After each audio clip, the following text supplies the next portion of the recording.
Bienvenidos a Un Cisne No Tan Negro, el podcast sobre inversión ángel, venture capital, startups e innovación. Bienvenidos a un nuevo episodio de Un Cisne No Tan Negro. Soy Daniel Salvucci, conductor de este podcast y parte del equipo de inversión de Draper Cygnus. En esta serie de entrevistas a managers de venture capital tenemos un invitado muy especial. Se llama Diego Cerebrinsky y Diego es fundador y partner de Dalus Capital, un fondo de venture capital mexicano con pisada por toda la región. Diego tiene una experiencia súper rica en diferentes países de Latinoamérica. Pasó por Colombia, por Argentina, por México. Tiene muchísimos años de experiencia tanto en private equity como en venture capital. Nos va a contar sobre eso y mucho más. La teoría, digamos, financiera es de que la empresa debe estar enfocada en generar el valor para sus accionistas. Yo creo que esto hay un cambio que vamos a empezar a ver, de que la empresa va a tener que estar enfocada en generarle valor a todos estos grupos, no solo a los accionistas. Y nosotros como manejadores de fondos, creo que también lo vamos a tener que ver así. Y vamos a tener que invertir en empresas que no solo estén pensando en lo mejor para sus inversionistas, sino lo mejor para todos estos grupos, para sus empleados, para la sociedad en la que están, para la comunidad en la que están. Y creo que va a ser un cambio que vamos a estar viendo en los siguientes meses definitivamente, muy empujado por el tema del COVID. Esta segunda temporada la podemos hacer gracias a nuestros sponsors. Agradezco a Amazon Web Services por apoyarnos. Amazon trae su programa AWS Activate, por el cual pueden acceder tanto fondos como startups a sus programas de capacitación, créditos gratis y acceso a especialistas. Además quiero agradecer a Brown Rudnick, firma legal especializada en Venture Capital y Private Equity, que nos apoya en esta segunda temporada. Estén atentos a las redes, comenten en nuestras redes sociales, porque estamos preparando una nueva serie de conversaciones después de un par de entrevistas más que tenemos programadas con managers de fondo de Venture Capital. Sin más introducción, compartamos la conversación entre Diego y Diego Cerebrinsky. Bueno, hola a todos, bienvenidos a nuestro podcast. Hoy tenemos a alguien, un amigo, alguien muy querido por nosotros y alguien de mucha experiencia, de un perfil bajo, pero realmente de una experiencia de inversiones muy larga y muy rica. Así que, bueno, bienvenido Diego Cerebrinsky. Oh, gracias por la invitación, Diego, de estar aquí en este podcast. No, un placer tenerte acá. Bueno, vamos a tratar de charlar sobre Dalus, sobre las inversiones y sobre hacia dónde van y cómo ves el futuro. Pero también queremos tomarnos este rato para poder charlar sobre tu historia, que la gente te conozca un poco mejor a vos y cómo fue siempre empezamos de la misma manera, tratando de ver cómo fue el camino y cómo se llega al venture capital y a dedicarse a esto. En tu caso, como decía al principio, bueno, una experiencia muy vasta. Sos argentino, viviste en Colombia, estudiaste en MIT, ahora vivís en México. Tenés en los últimos, 8 o 10 años hechas decenas de inversiones en startups en toda la región. Así que bueno, me gustaría que nos cuentes un poco tu historia desde el principio. Sí, claro. Pues mira, como dices, nací en Argentina, crecí en Venezuela. Uh-huh. Y ahí estudié ingeniería de computación.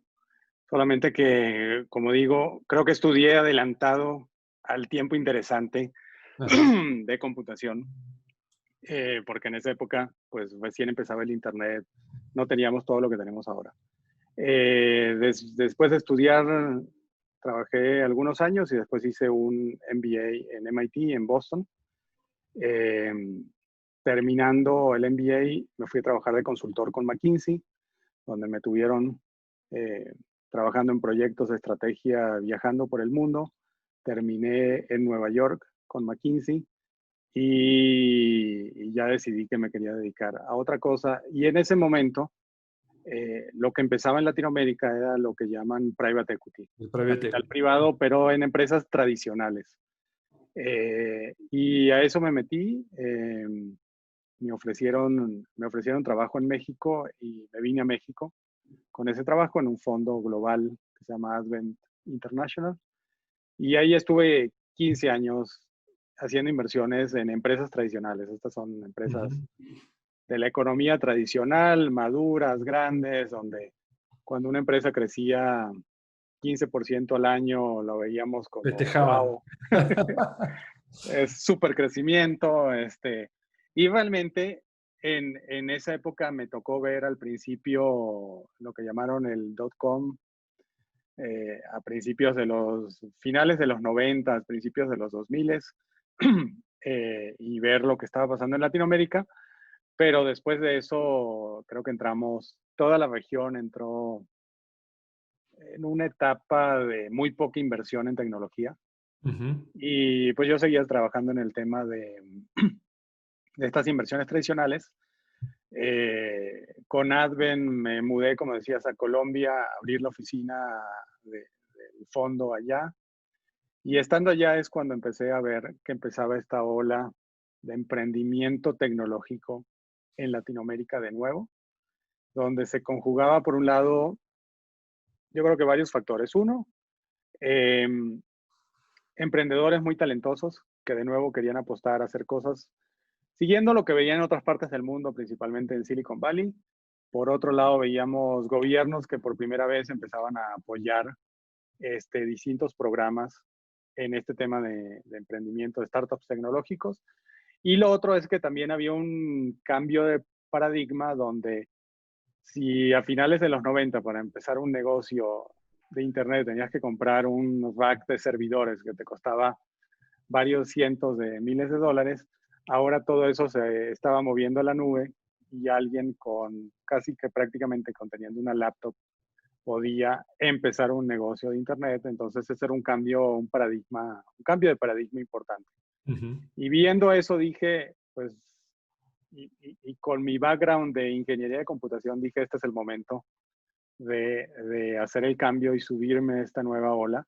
Veo que hay emprendedores, veo que hay gobiernos apoyando, veo que el talento está ahí, la tecnología está ahí, pero no veo muchos inversionistas que tengan experiencia invirtiendo en Latinoamérica, y es donde me salgo de hacer private equity y entro al mundo de venture capital. De Venture Capital.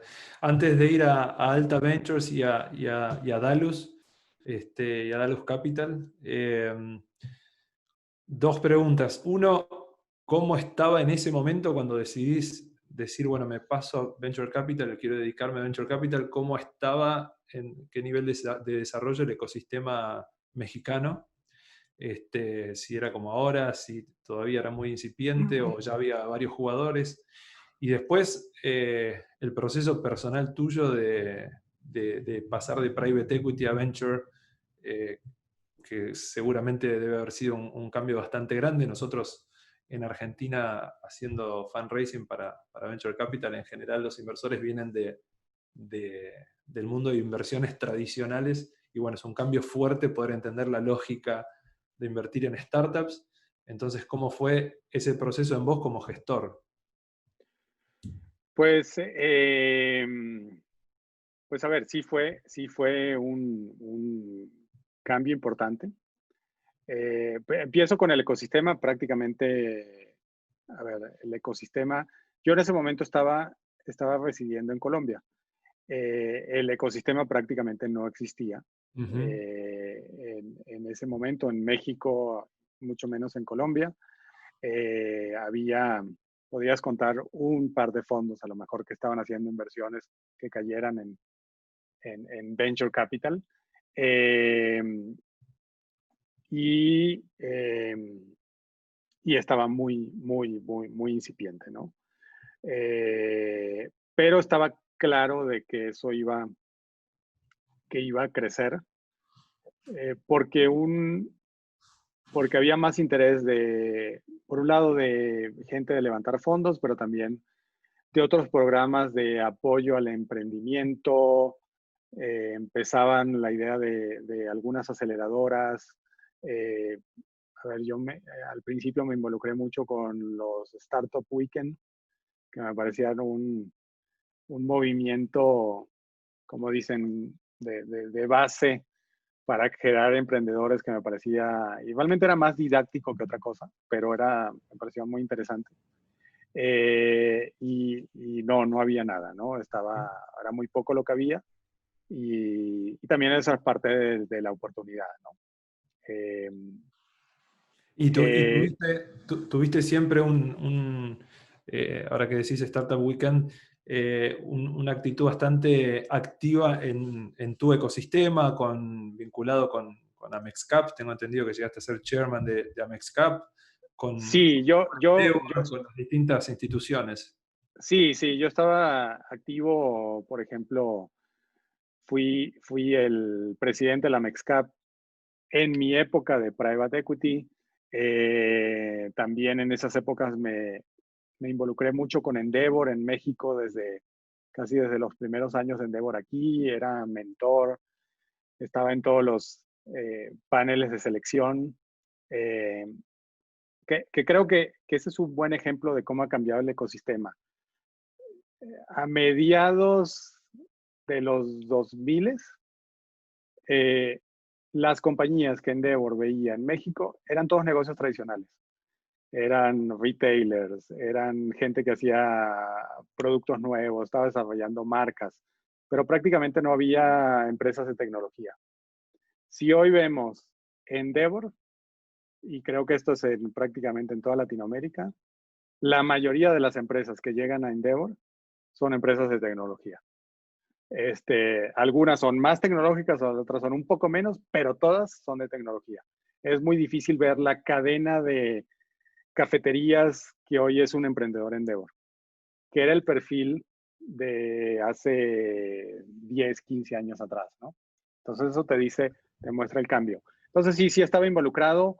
En Colombia estuve involucrado en la creación de Colcapital, que es también la asociación de fondos de capital privado y de venture capital, y siempre he estado tratar de estar cerca de ese ecosistema para contribuir, para apoyar y para aprender, ¿no? Y para conocer gente, que es, digamos, lo que uno saca también de esas actividades, ¿no?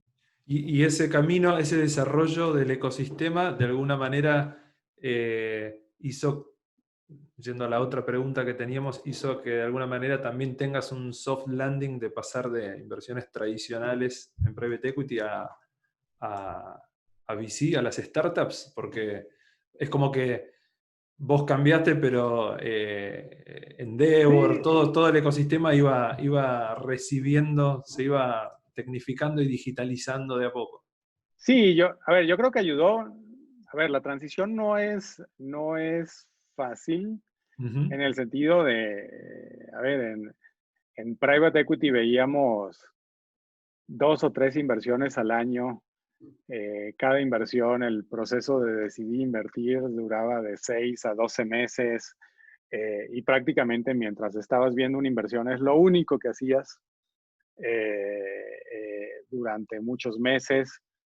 Eh, el enfoque de las inversiones era mucho en validar el pasado de las compañías, sentirse cómodo del futuro, pero los futuros eran muy predecibles en el sentido de, como te digo, las compañías crecían al 15% por año, y a lo mejor podían crecer un poquito más, un poquito menos, pero iban ahí. Ninguna compañía iba a duplicar en un año. Ese concepto, pues no existe en ese mundo.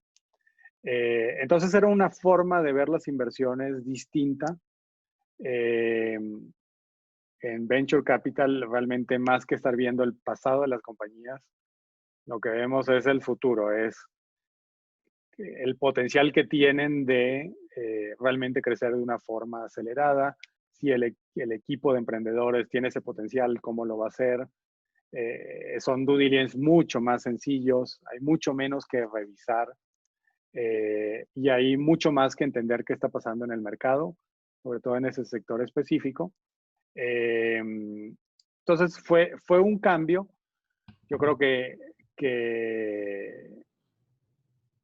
a ver, fue un cambio, no es un cambio tan dramático, al menos en mi caso. Yo creo que el hecho de saber de tecnología, porque eso es lo que había estudiado, me da unas bases distintas de entender un lenguaje que sí yo veía a otros inversionistas que a veces no, que era un poco ajeno en ese momento, ¿no? Bien, ya estamos en Venture Capital entonces y comienza Alta Ventures, Dalus y toda esta etapa. Ahí contanos un poco cómo nació Sí, todo esto. pues a ver, yo me incorporo con mi socio, Rogelio de los Santos, que había levantado prácticamente un año antes uno de los primeros fondos de Venture Capital en México, junto con algunos otros socios, y estaban buscando crecer el equipo de socios. Digamos, empató perfectamente con lo que yo quería hacer y me incorporo al equipo y empezamos a invertir ese primer fondo que se llamaba Alta Ventures México. En ese fondo hicimos algunas inversiones en compañías conocidas. En México, Clip, que es la empresa de pagos móviles, pues ha sido la la empresa más grande en México, muy exitosa. Cubo Financiero, que es ahora un banco digital. En Argentina invertimos en Technisys, una compañía que apoya precisamente instituciones financieras a digitalizarse. Y esas fue digamos, inversiones que empezamos a hacer en esa época. Eh, y en ese fondo también hacíamos inversiones desde capital semilla, inversiones pequeñas en empresas más temprano, hasta casi inversiones de lo que llamamos crecimiento, que era un poco el caso de Technisys, que era una empresa que ya tenía un tamaño, ya tenía un nivel de ingresos, de hecho utilidades positivas de muchos años, y eso es lo que hacían. Entonces hacíamos un rango más amplio de inversiones, pues también en esa época, al haber menos inversionistas y también al haber menos emprendedores, era más difícil enfocarse en un solo caso, ¿no? En un solo, digamos, una estrategia muy angosta. Y tanto en Alta Ventures como ahora en Dalus han sido fondos regionales de alguna manera, porque no invierten solamente en México. ¿Eso cómo lo decidieron desde el principio? ¿Fue porque se Sí, sí, encontraron? el primer fondo tenía un enfoque principal en México, pero con espacio para invertir en el resto de Latinoamérica y también en Estados Unidos. De hecho, en ese fondo terminamos haciendo 25 inversiones, de las cuales un porcentaje importante fue en México, algunas en Argentina, alguna pequeña en Colombia y algunas en Estados Unidos. El segundo fondo, que es donde le cambiamos el nombre a Dalus Capital, también tiene un enfoque principal en México, pero vemos oportunidades en toda Latinoamérica y también en Estados Unidos y puede ser en España, que tengan una conexión fuerte a Latinoamérica. Pero sí, nuestro enfoque ha sido regional desde el principio. Y yendo a Dalus, que es el fondo actual, ¿tienen alguna estrategia en particular, algún vertical donde estén enfocados o tipo de compañía o tecnología en Sí, particular? sí, hoy te diría, vemos startups tecnológicas, o sea, que tengan base tecnológica.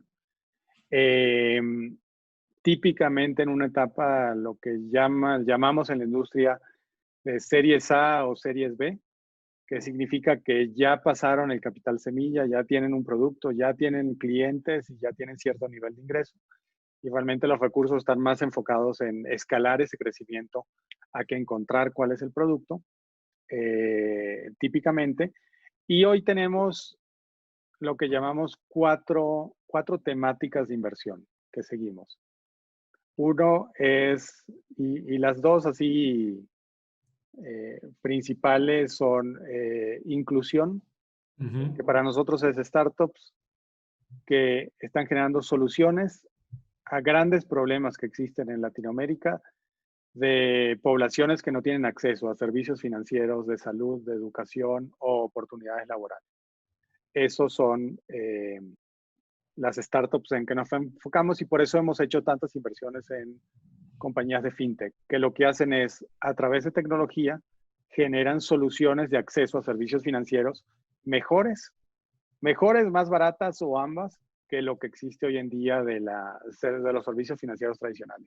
Ujú. La segunda temática es lo que llamamos innovación climática, que son startups que con tecnología están buscando reducir emisiones o mitigar el cambio climático. Ujú. Este para nosotros es eh, un gran sector de enfoque hacia adelante porque en el equipo de Dalus personalmente estamos todos muy preocupados con el grave problema que nos enfrentamos como humanidad, que es el cambio climático. Y pensamos que todos tenemos que hacer algo, nuestro grano de arena es contribuir con nuestra experiencia en startups de tecnología que ataquen de alguna forma ese problema. El tercero es productividad de negocios, que es buscar soluciones de tecnología, principalmente de software o lo que llaman SaaS, Software as a Service, para ayudar a empresas a ser más eficientes, más productivas, o hacer cosas como lo que estamos haciendo hoy, de poder tener una conversación remota o trabajar desde la casa o tener las herramientas para que las empresas puedan hacer eso. Y la cuarta son consumidores digitales. Es startups que están dando a través de canales digitales o omnicanal, como se llama, acceso a productos y servicios que pueden ser digitales o físicos, pero a través de este canal digital, que es algo que estamos en una etapa de crecimiento en Latinoamérica, ¿no? Bien, bien, bien. Y ese es el tipo de startups en el que invierten. Como dijimos recién, invierten en toda la región. Comentamos un poco el ecosistema de México, cómo se fue desarrollando. ¿Cómo ves los demás ecosistemas o cómo ves las demás startups con las que ustedes van tomando contacto? ¿Cómo ves cada uno de los países? Bueno, claramente en Latinoamérica, Brasil en algunos verticales se va como despegando de la región, tuvo años muy importantes los últimos, y el resto de los países, ¿cómo los Sí, podés pues describir? sí, como dices, a ver, claramente el mercado más grande es Brasil por el tamaño de la economía, porque empezó antes en algún sentido. Después te diría, tenemos por un lado Argentina, que siempre ha sido un mercado desde esa primera ola de Internet, siempre ha sido un mercado que ha generado muy buenos emprendedores, muy talentosos Ujú. y, y con una visión de decir, yo no voy a hacer un negocio solo para Argentina, sino quiero hacer un negocio o regional o global y Ujú. los pone en una mentalidad bastante interesante y bastante agresiva de crecimiento, yo te diría, impactado por los problemas políticos, económicos de Argentina. Y eso a lo mejor ha frenado en parte ese potencial, pero sí vemos muchísimos emprendedores argentinos que deciden irse o a Brasil o a México o a Estados Unidos buscando realmente aprovechar esas ideas que tienen, ¿no? Lo que están Ujú. desarrollando. Ujú. Después creo que, a ver, el mercado chileno es interesante. El gobierno chileno ha hecho, desde que creó Startup Chile, ha sido muy proactivo en que se desarrolle esta mentalidad emprendedora. Ha apoyado mucho al emprendimiento. Es un país pequeño relativamente en términos de población y en tamaño de la economía, con lo cual lo que estamos viendo hoy es que muchos emprendedores chilenos que están muy enfocados en temas sobre todo de software y de SaaS, de soluciones SaaS, están buscando irse muchos a México como un Ujú. mercado más grande donde pueden aplicar este, esas soluciones que han desarrollado. El mercado colombiano es interesante. Colombia es un país de tamaño importante, casi 50 millones de habitantes. El gobierno empezó varios programas de apoyo. Hoy están surgiendo startups interesantes. Obviamente Rappi surge de Colombia, que Ujú. es uno de los unicornios latinoamericanos. Pero creo que todavía nos falta ver más historias de éxito de Colombia. En parte yo creo que es por culturalmente la mentalidad del colombiano ha sido más local que buscar salir al exterior. Entonces no ha crecido tanto. Y Perú está un poco detrás de Colombia. Yo pensaría, vamos a ver más cosas en los siguientes años, pero si viene de una base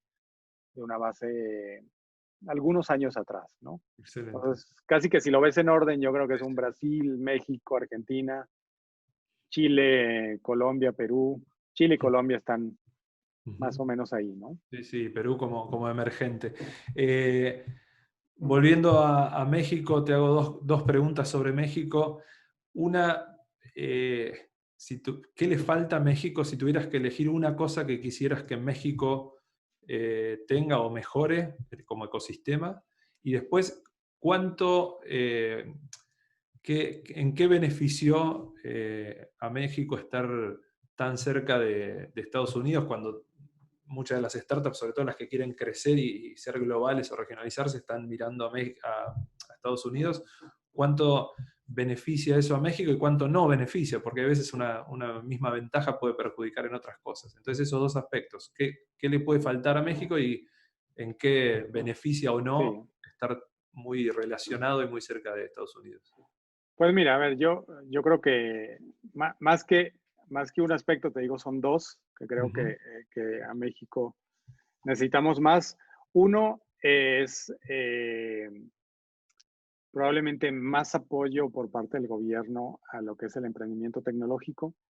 Se habían hecho algunos programas, pero en el gobierno actual, al entrar, canceló muchos de esos programas y definitivamente no ha sido un enfoque del gobierno actual.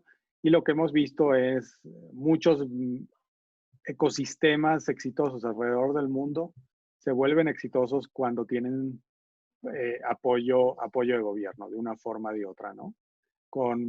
No necesariamente con dinero, pero con políticas adecuadas que incentiven a los distintos jugadores del ecosistema. Esa es una. La otra, yo creo que necesitamos más inversionistas, que es parte del problema, yo creo que en toda Latinoamérica. A veces muchas veces, te diría, la gente no entiende lo que hacemos nosotros los manejadores de fondos o los fund managers, donde pues el dinero no es nuestro. Nosotros tenemos inversionistas que nos tienen la confianza de comprometerse a invertir con nosotros y nosotros hacemos el trabajo de encontrar las oportunidades, de analizarlas, de llevar a cabo, pero el dinero es de inversionistas y los inversionistas son en muchas partes del mundo lo que llaman inversionistas institucionales, ¿no? Que empiezan desde fondos de pensiones,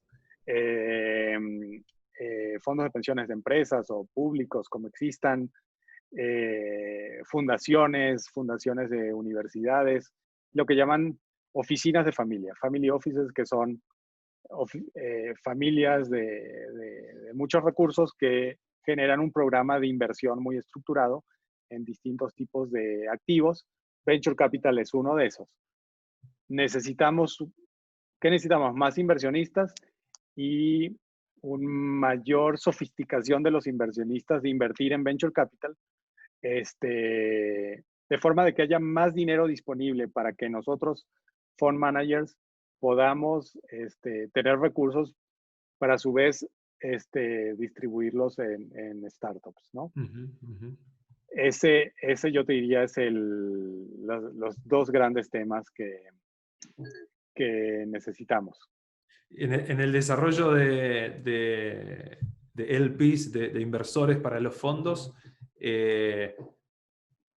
¿qué considerás que hay que desarrollar más? ¿Que las familias se involucren más o que los institucionales, dejando el gobierno de lado, ¿no? Pero que institucionales se acerquen más a esta industria? Pues mira, yo creo que todos. Y te digo, estoy muy positivo que vamos a ver un cambio en los siguientes meses y en los siguientes años. Si una de las lecciones que nos está dejando la crisis del COVID es que los sectores de la economía menos afectados es el sector de tecnología. Y nosotros, si ves un análisis que hicimos es ver, por ejemplo, en Estados Unidos, la bolsa, cómo se ha movido, las empresas que son de tecnología contra las empresas, déjame llamarlas, tradicionales. Las empresas de tecnología han crecido en valor con respecto a donde estaban a principios de año. Las empresas tradicionales están por debajo de donde estaban a principios de año, porque esta crisis lo que ha mostrado es de que hay una necesidad de las empresas y de los consumidores de digitalizarse más, de hacer más cosas usando la tecnología y no necesariamente la presencia física, y te lleva a un cambio de paradigma que va a seguir en los siguientes años. Y yo creo que los inversionistas que estén viendo, de nuevo, no solo hacia atrás, sino hacia adelante, tienen que decir, oye, yo tengo que participar en ese crecimiento de la tecnología. Si no estoy invirtiendo en fondos de venture capital, pues estoy perdiendo parte de ese crecimiento que va a haber y a lo mejor estoy invirtiendo en otras cosas que van a tener menos crecimiento. Entonces, en la lógica de los inversionistas institucionales, incluyendo los family offices, de tener repartido su inversión en distintos tipos de sectores y activos, es fundamental que tengan, como llaman, su exposición a el segmento de venture capital. Bien, bien. Entrando al tema de COVID, bueno, hemos hecho algunas entrevistas ya del podcast de este año charlando sobre el tema. Te escuché también en alguna otra entrevista que te han hecho hablar sobre el tema y en el blog tuyo, en cerebrisky.com, algunos artículos interesantes. Se viene hablando obviamente de lo que impacta en las startups. Como decís vos, en lo que va a estar impactando y ya está impactando en los inversores, incluso vemos que family offices empiezan a despertar un poco a esta industria, salir un poco de los negocios tradicionales y empezar a querer invertir en esto, y una de las formas claramente es a través de un fondo de venture capital. Pero, ¿cómo crees que va a impactar, si es que va a impactar, en nuestra industria, en la industria del venture capital, en cómo se gestionan? El VC, bueno, tiene más de 70 años, 80 de existencia, y ha cambiado poco. Bueno, existen las plataformas de crowdfunding, existen distintas alternativas que se han venido experimentando, si querés, pero no ha cambiado mucho. ¿Pensás que también nos va a impactar a nosotros como gestores? Yo he escuchado en Asia programas de inteligencia artificial para invertir y para elegir compañías, y que de alguna manera seremos reemplazados o no en el futuro. ¿Cómo ves nuestra industria, el impacto de esta aceleración que genera el COVID, ¿no? en esos cambios? Sí. A ver, yo no creo que en el corto o el mediano plazo seamos reemplazados por algoritmos de inteligencia artificial. Porque en parte el tipo de inversiones que hacemos tiene un componente muy alto de arte, no solo ciencia. Entonces, podemos hacer análisis y esa es la parte más de la ciencia, pero también tiene un componente de arte, de instinto, y ese puede ser más difícil de reemplazar. Yo creo que los algoritmos de inteligencia artificial van a estar mucho más enfocados en reemplazar a los traders en mercados de bolsa, ¿no? Donde puedes comprar y vender acciones, eso lo pueden hacer, yo creo que más eficiente.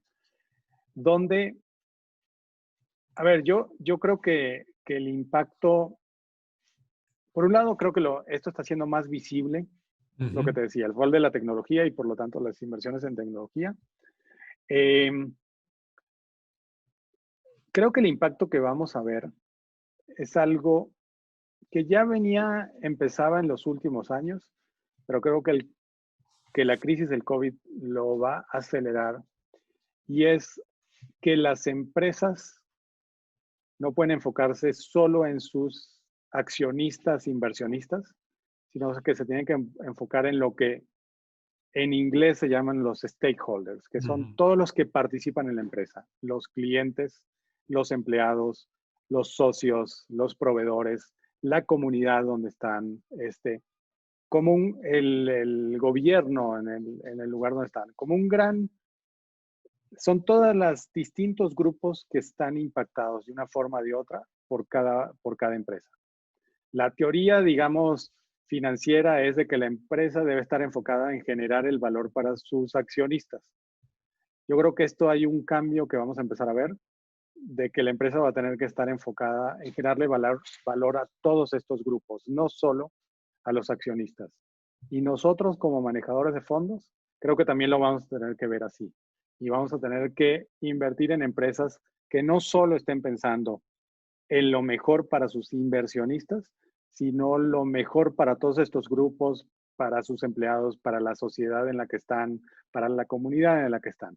Y creo que va a ser un cambio que vamos a estar viendo en los siguientes meses definitivamente, muy empujado por el tema del COVID, donde es algo que, a ver, lo hemos visto, las empresas hoy, cuando pega esta crisis, lo primero que se tienen que preocupar son por sus clientes y por sus empleados. Los Seguro. accionistas son secundarios. Seguro, O sea, seguro. es más importante donde estamos que eso. Y ese cambio yo creo que parte de eso se va a mantener hacia ahí. Seguro. Y ahí apelo también a tu experiencia anterior de Private Equity, de McKinsey, que conoces más a las corporaciones, porque yo veo que en las startups, al ser más chicas, más ágiles, poder cambiar, estar manejada en general por gente más joven y demás, ese mindset, o bien ya lo venían teniendo, o bien esto hace que lo Se profundicen acelere, sí. o lo aceleren. En las corporaciones, ¿vos ves que pase lo mismo?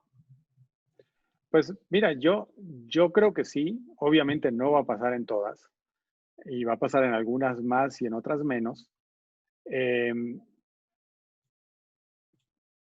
pero es parte de una tendencia. Y O déjame sea, ¿las ponerte. corporaciones vuelven después a lo que era la normalidad o cambian para siempre a partir de esto? ¿Cómo Yo ves a creo las que, empresas yo creo grandes, que, las yo startups? creo que algunas van a tener un cambio para siempre, ¿no? Ujú. Este, y creo que el cambio va a venir por algunas porque van a estar convencidas y porque sus equipos gerenciales van a estar convencidos de que este cambio es la forma correcta y es lo mejor para todos los que están alrededor de la corporación y hay muchos así, definitivamente. Y yo creo que otros a lo mejor no están tan convencidos, pero van a cambiar por la presión que van a recibir y esa presión va a venir por parte de sus clientes, va a venir por parte de sus empleados, va a venir por parte de otros grupos que les van a presionar y quienes no hagan esos cambios van a tener un impacto. No significa que la empresa, esa corporación va a morir, pero sí va a estar en una desventaja contra otros. Y lo ves hoy, donde tienes empresas del sector de tecnología, y déjame decir, por ejemplo, Facebook, pues donde sus empleados empiezan a hacer huelgas internas porque no les gusta la dirección de ciertas decisiones y la empresa algo tiene que hacer porque si no, en algún momento ya le va a costar reclutar al mejor talento para ir a trabajar a Facebook. Seguro. Entonces, y así lo vamos a ver con otros y así lo vamos a ver con las empresas, donde si no tienes esta empatía y esta mentalidad acerca de todos los stakeholders, pues te va a llevar a que tus clientes van a preferir a tu competencia a que trabajar contigo. Entonces, yo creo que es un tema muy relevante y muy importante y sí creo que va a haber un cambio. Obviamente no todos, pero sí yo diría que una mayoría. Bien, bien. Repasamos un poco tu experiencia como en Private Equity, tu experiencia como gestor en Venture Capital, el rol que has tenido en el ecosistema mexicano, incluso en el ecosistema colombiano. Hay una faceta que tengo entendido que también has hecho inversiones ángel, sos inversor ángel, ¿correcto? Entonces, ¿cómo en esas inversiones, qué diferencia es la que podemos ver en Diego Cerebriski, inversor ángel y gestor de un fondo? ¿Cómo te relacionás con las startups? Si es distinto o no, si el mindset para encontrar esas inversiones o decidir esas inversiones es distinto, si tu rol en la startup también es distinto, ¿Cómo es esa Sí, sí. diferencia? Sí he hecho un número de inversiones ángeles. Sí es distinto. Primero estas sí son empresas normalmente de etapa mucho más temprana, donde el emprendedor está recién empezando, creando un producto y donde realmente lo que le estás apostando es a una idea con un emprendedor o grupos de emprendedores, más que a una compañía ya con cierto probada o cierto grado de tracción. Típicamente, a ver, las cantidades que uno invierte como ángel son muchísimo más pequeñas que lo que hace como fondo. Ese sí es dinero, digamos, propio. Eh, y normalmente como ángel, uno trata de apoyar al emprendedor en la medida que se lo piden, pero el seguimiento que le da a las inversiones es mucho menor, ¿no? Como fondo, pues todas las empresas tienen un consejo o un directorio, se reúne de forma mensual, tenemos contacto con ellos o semanal o quincenal. Es mucho más estructurado como hacemos. Uno como ángel apoya en la medida que siente que puede contribuir, apoya en la medida que el emprendedor le pide que apoye en algo, pero después pueden pasar meses sin saber qué está pasando con una inversión, ¿no? Este, a ver, para la gente que quiere ser inversionista ángel, creo que es una parte fundamental de esta cadena de lo que es el venture capital. Lo que sí tengo un par de consejos. Uno, que lo que inviertas como inversiones ángel sea una porción pequeña de tu patrimonio. Estas inversiones tienen mucho riesgo. Por otro lado, que hagas muchas inversiones. No pienses que, uy, encontré este emprendedor y su idea y creo que va a ser el próximo Facebook. La probabilidad de que eso pase es relativamente baja. Entonces, para mejorar los retornos hay que invertir en varias y esperar que uno o dos de esos tengan buen éxito. Y lo otro es, como le digo, una vez que uno hace la inversión, hay que pensar que ese dinero está perdido. O sea, ya no lo tienes. Si en algún momento recuperas algo, ya sea con ganancia o nada más lo que pusiste, qué bueno y ese día celebras. Pero hasta una vez que diste el cheque, ya no cuentes con ese dinero porque no hay nada que puedas hacer para tenerlo, a diferencia de otro tipo de inversiones, ¿no? Y esa es una diferencia también con la inversión como gestor. Creo que Claro. entre inversionista ángel y gestor. Eh, bueno, para entrar en una última etapa de la entrevista, no sé si llamarlo un consejo a alguien que quiera ser gestor, pero sí lo que me gustaría es que nos cuentes qué es lo que más te gusta de esto, qué es lo que más disfrutás de hacer esto, que digas vale la pena dedicarse a esto, y qué parte es más difícil o más ingrata si es que la hay, qué parte si alguien quiere dedicarse a ser gestor y tiene quiero ser un VC y bueno, todo ese, el anhelo de convertirse en un gestor de fondo, ¿qué cosa le dirías? Bueno, piénsatelo bien porque está también esta parte y qué les podés contar, qué cosa le podés develar. Eh, sí. A ver, la primera pregunta me decías era. Lo que más te gusta, Que la lo que más parte me que más gusta. Bueno, a ver, disfrutas. a mí lo que más me gusta son dos cosas. Uno, que siempre estás en contacto con gente muy talentosa, que son los emprendedores y también otros fund managers. Pero es gente muy talentosa, con mucha pasión, con muy proactivos, que están tratando de hacer cosas nuevas, que tienen un optimismo muy por arriba del promedio y además que tienden a ser más jóvenes que lo que soy yo. Entonces, es un nivel de energía con la gente con la que estás y todos los días estamos sentándonos con nuevos emprendedores. Y con los que inviertes, pues no todos los días, pero todas las semanas hablas con ellos y de nuevo es gente que tiene la energía, la pasión, el entusiasmo, y ese nivel de energía es muy difícil de encontrar en otros trabajos. Definitivamente tener contacto con tanta gente tan interesante. Ujú. El segundo tema es de que además es un reto intelectual todos los días.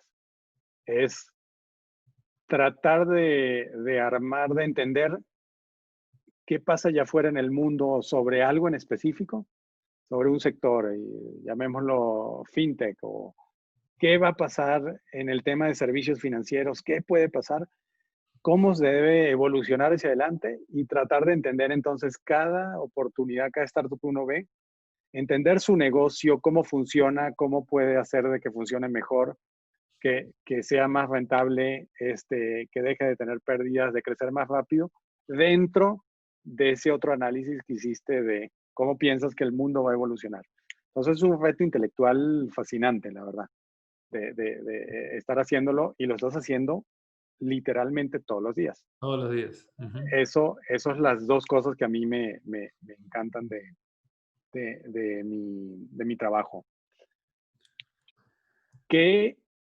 ¿Cuáles son los aspectos que alguien que quiera ser fund manager tiene que pensar? Uno, creo que tiene que entender que la parte de levantar el fondo Ujú. es siempre mucho más complicado de lo que piensas y toma mucho más tiempo de lo que piensas. Porque realmente convencer a inversionistas que se comprometan contigo y te den su dinero, y además te lo dan a plazos de tiempo muy largos, estamos hablando de 10 años típicamente o más, no es un proceso fácil. Y es un proceso que toma mucho tiempo, es desgastante, y es más cansado y más tiempo de lo que todo el mundo piensa. Ujú. Eso es Ujú. por un lado. El otro lado es que también, como fund manager, hay que pensar de que no es un trabajo que te recompense en el corto y en el mediano plazo, sino las recompensas en el largo plazo. Porque hoy puedes invertir en una startup, pero no vas a ver el éxito de ese startup, si tiene éxito, en mínimo de 4, 5 o más años. Entonces, esa es la realidad, y no, es a veces duro estar, tener que trabajar en algo y ver que pasa el tiempo y no necesariamente está la recompensa, ni los resultados están ahí, ni la recompensa todavía, ¿no? Va a mucho más largo plazo que lo que típicamente pasa en cualquier otro trabajo. Ujú. Ujú. Buenísimo. Bueno, Diego, se nos acaba el tiempo. La verdad que súper interesante el recorrido. Te agradecemos muchísimo por el tiempo que nos prestaste y por, bueno, compartir toda tu experiencia con la gente que escucha este podcast, que, bueno, es una experiencia muy, como decía al principio, muy, muy larga y muy rica, y que, bueno, me parecía interesante que todos la puedan conocer. Así No, que gracias a ti, y a ver, y a tu audiencia. Si me quieren seguir, como mencionaste, tengo un blog que sí, se llama señor. cerebrisky.com. Ujú. Y también me pueden seguir en Twitter, @cerebrisky. Trato de escribir y compartir cosas que creo que son interesantes, tanto de startups, de venture capital y de algunos otros temas. Sí, sí, lo súper recomendamos, muy interesante y, bueno, también algunas entrevistas ahí que estuve viendo y demás, así que muy, muy interesantes para los que lo quieran seguir. Así que bueno, Diego, muchísimas gracias, la verdad que muy bueno todo y gracias por tu tiempo y pronto nos vemos allá o Claro que acá, cuando sí, se pueda, cuando se pueda. claro que sí. Gracias de nuevo. Adiós, muchas Un gracias. abrazo.